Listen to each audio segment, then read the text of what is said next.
अरे हिंदुओं, सनातन धर्म को महान कहने वालों, फ्लैट अर्थ थ्योरी को लेकर इस्लाम को बदनाम करने वालों, दूसरे मजहबों पर सवाल उठाने वालों, क्या तुम्हारे पास इस बात का जवाब है कि एक बंदर सूरज को कैसे खा सकता है? कोई साइंटिफिक एक्सप्लेनेशन है क्या तुम्हारे पास? है कोई जवाब?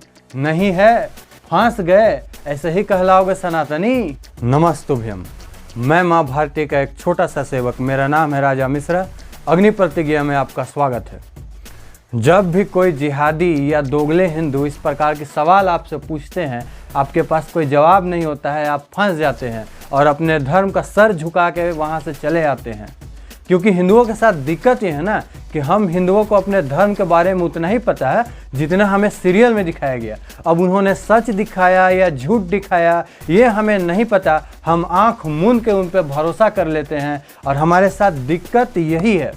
सीरियल में दिखाया गया कि बजरंगबली जो है वो एक बंदर है और हमने मान लिया कि वो एक बंदर है। आंखें खोलो हिंदुओं, अपने धर्म के बारे में जानना है तो ऑथेंटिक ग्रंथों को पढ़ो। अगर मुझे रामायण के बारे में जानना है, रामायण के किसी कैरेक्टर के बारे में जानना है तो मैं रामायण पढ़ूंगा, ना कि फेक किताबों को पढ़ूंगा या सीरियल्स देख के सीखूंगा। अगर मुझे महाभारत के बारे में जानना है, महाभारत के कैरेक्टर के बारे में जानना है तो मैं मूल महाभारत पढ़ूंगा, कोई डुप्लीकेट किताब या सीरियल से नहीं सीखूंगा।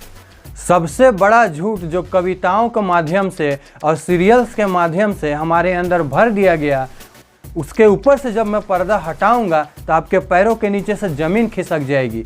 आपकी सारी ज़िंदगी अंधकार में बीत गई, अज्ञानता में बीत गई। वानर का मतलब बंदर नहीं होता है। बजरंगबली बंदर नहीं थे। बजरंगबली उस प्रजाति से आते थे जो वन में रहता था, वन में उनका राजपाट था। आज भी जैसे कई जनजातियां जंगलों में रहती हैं, वैसे बजरंगबली की भी जो जनजाति थी वो जंगलों में रहती थी। वन में रहने के कारण उन्हें वानर कहा गया। वानर का अर्थ होता है वन में रहने वाला, वानर वन में रहने वाला नर। अब आपके मन में ये प्रश्न होगा कि अगर बजरंगबली बंदर नहीं थे तो रावण ने बजरंगबली की पूंछ में आग कैसे लगाई? अगर वो बंदर ही नहीं थे तो उनके पास पूंछ कैसे आया?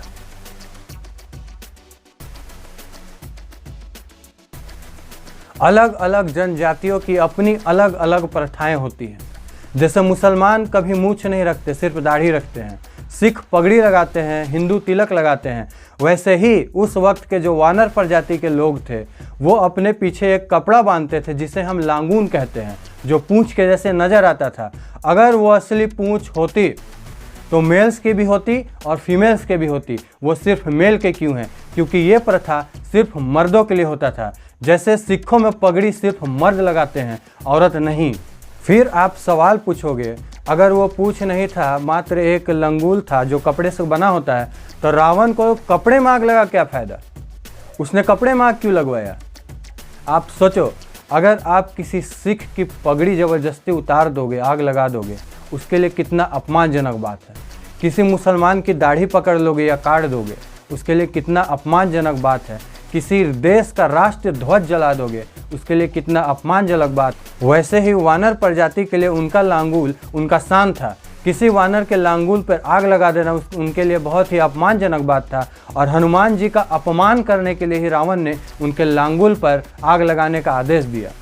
अब बिना प्रमाण के तो आप मानोगे नहीं। वाल्मीकि रामायण के सुंदरकांड में एक श्लोक है जिसमें रावण कहता है, कपिनान किल लांगुलाम भीष्टम भवति भूषणम तदस्य दीप्यताम शीघ्रम तेन दुग्धेन गच्छतु। कपिनाम किल लांगुल भीष्टम भवति भूषणम, लांगुल भीष्टम भवति भूषणम। लांगुल जो है सो आभूषण है। तदस्य दीप्यताम शीघ्रम, उसमें जल्दी से आग लगा दो।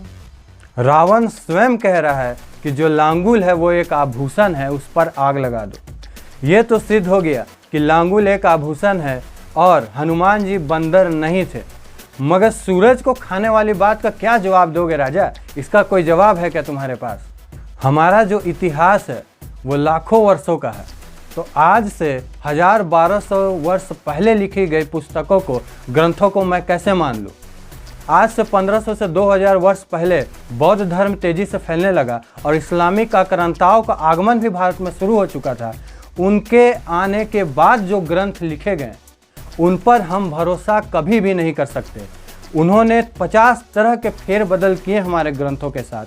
तो जो भी ग्रंथ इस्लामिक आक्रांताओं के आने से पहले लिखे गए, बौद्ध धर्म के फैलने से पहले लिखे गए, मैं उसे ही ऑथेंटिक मानता हूँ।